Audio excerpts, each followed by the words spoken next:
சென்னை மாநகராட்சி கமிஷனர் தலைமையில் வாக்காளர் விரைவு பட்டியல் தயாரிப்பு ஆலோசனை கூட்டம், அனைத்து கட்சி ஆலோசனை கூட்டம் நடைபெற்று வருகிறது.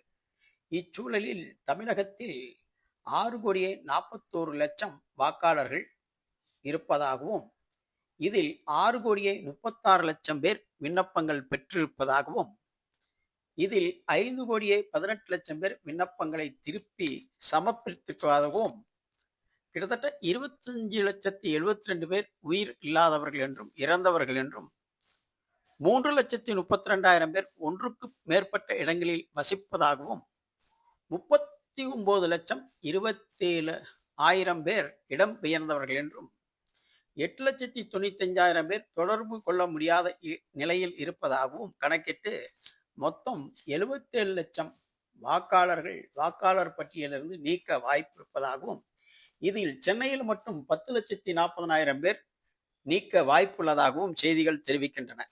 எனவே இதற்கான சரியான கணக்கெடுப்பு தற்பொழுது நடந்து கொண்டிருக்கிறது.